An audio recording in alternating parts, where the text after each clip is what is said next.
Prince Paswan भी विधानसभा का चुनाव लड़ना चाहते हैं। पशुपति पारस के साथ में एक सबसे मजबूत और भूमिहार समाज के कोई व्यक्ति है तो वो सूरजभान सिंह। बिल्कुल, सूरजभान सिंह भी अपना चुनाव लड़वाना चाहते हैं या लड़ना चाहते हैं। ये तय नहीं है कि वो किन्हें लड़ाएंगे या खुद लड़ेंगे, क्योंकि वो लोकसभा के कैंडिडेट है तो वो विधानसभा में हमें नहीं लगता है कि भाग्य आजमाएंगे, लेकिन सुनने में आ रहा है कि सूरजभान सिंह भी एक सीट उन्हें चाहिए। चलिए, तो बिहार अब चुनावी मोड में एंट्री कर चुका है और बिहार अभी पता है कि विधानसभा सत्र चल रहा है। उसी दरमियान तमाम वो नेता है वो अपने अपने क्षेत्र में लग गए हैं। हालांकि एक ऐसे नेता चिराग पासवान के चाचा पशुपति कुमार पारस जो अपने भतीजे से अलग हो गए। हालांकि रामविलास पासवान का अभी वो नाम लेते हैं, अभी भी वो उनको अपना नेता मानते हैं, पर जो चिराग पासवान के चाचा पशुपति पारस लालू प्रसाद यादव से गठबंधन की चर्चा चल रही है। तो क्या चिराग पासवान को डैमेज पहुंचाएंगे? क्या पशुपति पारस को कितनी सीट देंगे राष्ट्रीय जनता दल या फिर इंडिया गठबंधन? इन्हीं सब मसलों पर चर्चा करेंगे। और कल जो कार्यक्रम हुआ बड़हरा विधानसभा में तेज नारायण यादव के द्वारा, उनके पिता की पुण्यतिथि थी चंद्रिका सिंह की, और चंद्रिका सिंह स्वतंत्रता सेनानी थे और अन्याय और अत्याचार के खिलाफ लड़ाई लड़े। और इस सब मसलों पर बात करें, हमारे सहयोगी हमारे साथ में केशव है। केशव, पशुपति पारस कल जाते हैं चंद्रिका सिंह के पुण्यतिथि पे, और क्या अपडेट आपको लगता है? जब आप ग्राउंड पर गए तो क्या लगा? देखिए, पशुपति पारस का जाहिर सी बात है कि चिराग पासवान से बन नहीं रहा है। पार्टी इनका समाप्त हो गया। अपना ये पार्टी के राष्ट्रीय अध्यक्ष है, राष्ट्रीय लोक जनशक्ति पार्टी के राष्ट्रीय अध्यक्ष है, और उनका ये डिमांड है लालू प्रसाद यादव से, क्योंकि वो एनडीए से जब से अलग हुए हैं तो वो इंडिया गठबंधन में शामिल हुए हैं। लालू यादव उनके आवास पर जाकर के दही चूड़ा का जो भोज होता है वो कर रहे हैं, और पशुपति पारस का नजर उन सीटों पर है जो सीट उनका काफी ज्यादा मजबूत है, वहां पे जो लोग उनके साथ मजबूती से खड़े हैं। विपरीत परिस्थिति है, फिर भी तेज नारायण यादव जो है वो उनसे अलग नहीं हो पाए हैं, वो उन्हीं के साथ में है, पशुपति पारस के साथ में है। तो पशुपति पारस का भी दायित्व बनता है कि हमें साथ देना चाहिए तेज नारायण यादव का। तो हम जिस सीट का बात कर रहे हैं वो बड़हरा विधानसभा है, शाहाबाद का इलाका मान लीजिए, आरा जिला मान लीजिए, और उस इलाके में सबसे मजबूती से अगर कोई काम कर रहा है तो उस आदमी का नाम है तेज नारायण यादव। तेज नारायण यादव कौन है? जिनके पुण्यतिथि में, तेज नारायण यादव के पिता के पुण्यतिथि में पशुपति पारस को जाना पड़ रहा है, ये सारी चीजें पहले समझते हैं। तेज नारायण यादव के पिता जो थे चंद्रिका सिंह यादव, वो एक स्वतंत्रता सेनानी थे। सामाजिक स्तर पर उन्होंने बहुत ज्यादा काम किया है। मतलब आप कह लीजिए तो आजादी से पहले से लेकर के और 1900 की जो समाप्ति हुई उस इरा तक, मतलब 2000 ईस्वी से बहुत पहले की बात कर रहे हैं, वो उस समय तक बहुत ज्यादा काम किया।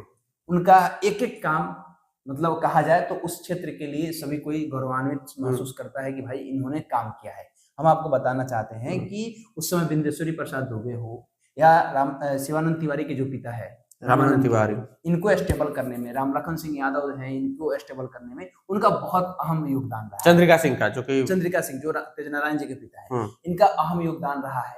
आप उदाहरण उठा करके देखिएगा ना तो कई ऐसे लोग हैं जो उस इलाके से आते हैं, उन लोगों के यहाँ इनका जाना आना रहता था। अगर ये लोग पटना से जब भी इनके यहाँ जाते थे तो चंद्रिका जी के यहाँ रुकते थे, खाना पीना खाते थे, और अन्याय के खिलाफ वो लड़ने वाले व्यक्ति थे, चाहे कोई भी कितना भी धनवान क्यों ना हो। लेकिन अगर उन्होंने गलत किया है तो मुंह पर गलत कहने की ताकत रखते थे चंद्रिका जी। तो चंद्रिका जी वैसे व्यक्ति थे, और उनके पुत्र जो तेज नारायण जी है वो लगभग 1977 से इंदिरा गांधी का जो इरा था, देश के अंदर इमरजेंसी लगा हुआ था, उस समय से वो राजनीति में एक्टिव हुए, और वो लगातार वो काम कर रहे हैं, अपने क्षेत्र में काम कर रहे हैं। पिछले 2 दशक से कहा जाए, मतलब 25-26 सालों से कहा जाए तो एक छत्र राज उस इलाके में है। वो मुखिया किसे बनाना है उस इलाके में, किसको चेयरमैन बनाना है, किसको प्रमुख बनाना है, कौन आदमी बीडीसी बनेगा, ये सारा चीज तय वो करते हैं।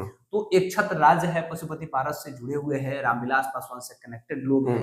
तो पशुपति पारस को लग रहा है कि जो हमारा अभी विपरीत परिस्थिति है, इस स्थिति में अगर वो हमारा साथ दे रहे हैं तो हमारा भी दायित्व बनता है कि लालू प्रसाद यादव से जो हमें टिकट मिल रहा है उसमें एक सीट इनके लिए भी कंफर्म करें। लेकिन वो सीट कंफर्म ये नहीं कर पाएंगे कि भाई बड़हरा विधानसभा है, क्योंकि वो सीट हो सकता है कि जहां से तेज नारायण जी कह दे कि हमको यहाँ से लड़ना है, तो क्योंकि हर नेता 2-2 ऑप्शन रखता है, तो वो स्थिति उनके साथ में है कि पशुपति पारस उनको चाहते हैं कि ये किसी तरीके से विधायक बने, और उन्होंने भरी मंच से इस बात को कह दिया। चुनाव अभी दूर है, 9 महीना दूर है, 8 महीने है, लेकिन भरे मंच से उन्होंने इस बात को कह दिया कि हम सपोर्ट करेंगे इन्हें और इनके लिए स्टैंड लेने के लिए तैयार है। वहां के स्थानीय पत्रकारों ने भी पूछा तो वो स्टैंड लेने के लिए तैयार है। तो ये अपने आप में एक बड़ी बात है। अब सवाल ये है आपका कि पशुपति पारस को कितना सीट मिल रहा है। बिल्कुल, ये जेन्युइन सवाल है कि पशुपति पारस को कितना सीट मिलेगा और क्या प्रभाव पड़ेगा। देखिए, पशुपति पारस मांग तो रहे हैं वैसे 15 सीट,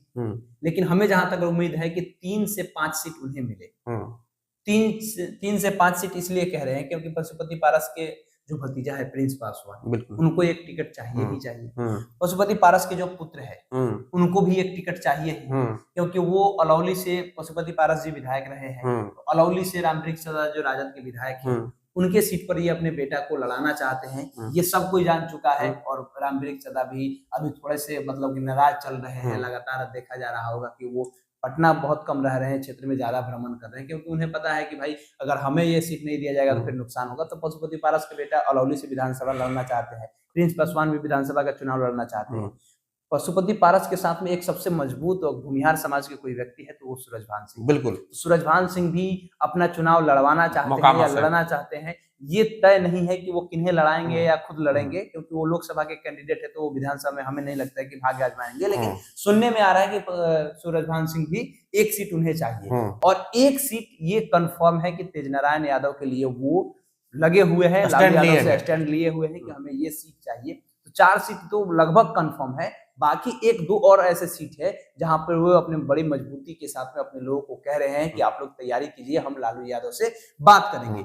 ये सारी चीजें हैं। अब देखना है कि आगे क्या कुछ होता है। और कल का जो हुजूम था उस हुजूम के बारे में बताया जाए तो वो वाकई में एक बहुत बड़ा हाथी घोड़ा शाही अंदाज, हाथी घोड़ा और ऊंट के साथ साथ वो सैकड़ों गाड़ियों का काफिला, मतलब देखा जा रहा था कि भाई कोई नेता है जो अपने पिता के याद में इतना रुपया एक दिन में बहा रहा हो और अपने पिता के लिए मतलब कह रहा है कि सब कुछ तो मेरे पिता का ही दिया हुआ है, तो हम अपने पिता के लिए इतना नहीं करेंगे तो हम क्या करेंगे। तो ये सारी चीजें हैं। पशुपति पारस ने भी आगाज कर दिया है कि उस क्षेत्र से तेजनारायण यादव को नेता बनाना है। तो देखिए, हमारे साथ में हमारे सहयोगी केशव थे। इन्होंने बताया कि पशुपति पारस जो अब इंडिया गठबंधन में शामिल हो सकते हैं और जो चीजें हैं कि पशुपति पारस को कितनी सीट मिलेगी, वो कौन कौन सी सीट होगी जो पशुपति पारस को मिलेगी और वो कौन कौन से नेता होंगे जो पशुपति पारस इंटरेस्टेड है कि हम इनको लड़वाएंगे। क्योंकि पशुपति पारस के साथ ही नहीं, रामविलास पासवान के साथ ही कई ऐसे नेता है जो कि लंबे वक्त से लगे रहे। पार्टी की स्थापना जब लोक जनशक्ति पार्टी हुआ करती थी तब उस वक्त से थे और अभी भी लगे हुए हैं, उनके साथ में बहुत लोग इधर उधर गए। हालांकि बहुत सारे लोग अभी भी पशुपति पारस के साथ अपनी इच्छा जाहिर कर रहे हैं कि हम इनके साथ लड़ेंगे। बहरहाल, आपको क्या लगता है पशुपति पारस के राजनीतिक भविष्य पे और कौन कौन से सीट, कितनी सीट मिलनी चाहिए पशुपति पारस को और वो कौन कौन सी सीट होगी जो लड़ने लायक है पशुपति पारस का? प्रतिक्रिया कमेंट बॉक्स में जरूर दें।